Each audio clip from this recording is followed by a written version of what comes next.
ఇంతమంది మాట్లాడి ఎవరిని కదిలించినా కడియం సీఆర్ గురించి చెప్తున్నారు. కేవలం ఇక్కడనే కాదు, హన్మకొండలో కడియం సీఆర్ గురించి మాట్లాడుతున్నారు, వరంగల్ లో కడియం సీఆర్ గురించి మాట్లాడుతున్నారు, మేము ఎప్పుడైనా హైదరాబాద్ పోతే కూడా కడియం సీఆర్ గురించి మాట్లాడుతున్నారు. వాస్తవానికి ఆయన కడియం సీఆర్ కాదు,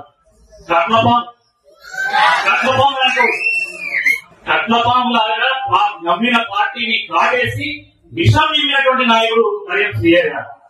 అవకాశవాదానికి అంగీ ప్యాంటు వేస్తే ఎట్లుంటాయంటే సీఆర్ లా ఉంటుంది.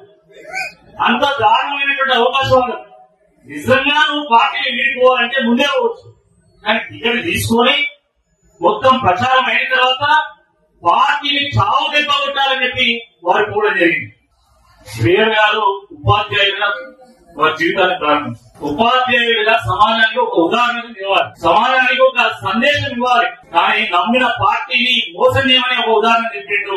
నమ్మిన ప్రజలు ఆ నమ్మకాన్ని వమ్ము చేయాలని ఒక సందేశం ఇచ్చింది. చాలా దుర్మార్గం. ఇదే ఆయన విద్యార్థుల పాఠాలు చెప్పింది, ఇదే నా భావితరానికి ఒక స్ఫూర్తిని అందించింది.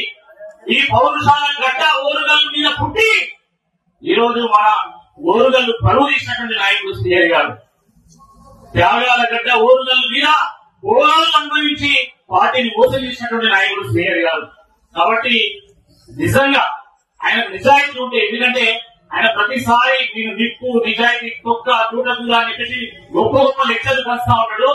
నిజంగా నీకు నిజాయితీ ఉంటే నువ్వు నిప్పు అయితే తక్షణమే రాజీనామా చేసి డాక్టర్ రాజయ్య గారిని ఎదుర్కోవాల్సిన సందర్భంగా డిమాండ్ చేస్తా ఉన్నాను. నిజంగా నిన్న దాడికొండ రాజయ్య గారు కేసీఆర్ గారి దగ్గర కండువాలు కప్పుకొని చూసిన తర్వాత అందరూ నిమ్మలమైన వరంగల్ ఇదే ఉన్నట్టుగా పచ్చ ఉంటుందని చెప్పేసి ప్రతి ఒక్కరు అనుకుంటున్నారు. ఎప్పుడెప్పుడు దాటికొండ రాజయ్య గారు డబ్బేసుకొని ఓరుగల్లు గడ్డిస్తామని చెప్పి ప్రతి ఒక్కరు ఎదురుస్తూ ఉన్నారు. ప్రాంతేతరుడు అన్యాయం చేస్తే ప్రాంతం అవతలంగా తరిమి కొట్టాలి, కానీ ప్రాంతం వాడు మోసం చేస్తే ఆ ప్రాంతంలో పొందగట్టాలని ఆ రోజు కాలని చెప్పిండు. ఈ రోజు సీఆర్ గారు సొంత పార్టీని మోసం చేసింది కాబట్టి గణపురంలోనే పొందగట్టాలి, గణపురం నిన్ననే పట్టం సాగాలని చెప్పి సందర్భంగా నేను విజ్ఞప్తి చేస్తున్నా. నాకైతే మరీ ఎక్కువ కోసం ఉన్నది, ఎందుకంటే ప్రతి ఒక్కరు కలిసిన ప్రతి ఒక్కరు రాకేష్ నువ్వు కడియం సీఆర్ గారితో వచ్చిన కదా పార్టీలకి, మీ ఇంటికి వచ్చింది కదా, మరి ఆయన వైపు నువ్వు పోవాలని అడుగుతున్నారు. అనగోళం ఉన్నది. వాస్తవానికి నాతో మాట్లాడింది కేటీఆర్ గారు, పల్ల రాజేశ్వర రెడ్డి గారు, ఇంకా ఇతర ముఖ్యమైనటువంటి నాయకులు. కేసీఆర్ గారు ముఖం చూసి, కేటీఆర్ గారు ముఖం చూసి, పల్లా గారు ముఖం చూసి, నాయకత్వ ఘనముఖం చూసి నేను వచ్చిన కడియం సీఆర్ గారు ముఖం చూసి రాలే.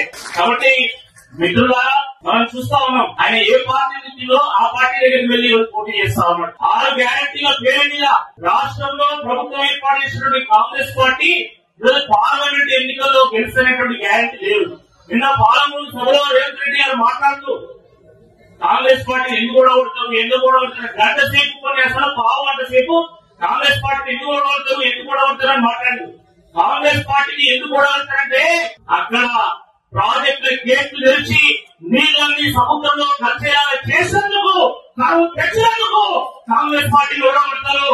కాంగ్రెస్ పార్టీని ఎందుకు ఓడగొడతారంటే మొత్తం పంటలన్నీ ఎండబెట్టినందుకు కాంగ్రెస్ పార్టీని ఓడగొడతారు. కాంగ్రెస్ పార్టీని ఎందుకు ఓడగొడతారంటే 24 గంటల కరెంటు తీసి కరెంటు కోతలు తెచ్చినందుకు ఓడగొడతారు.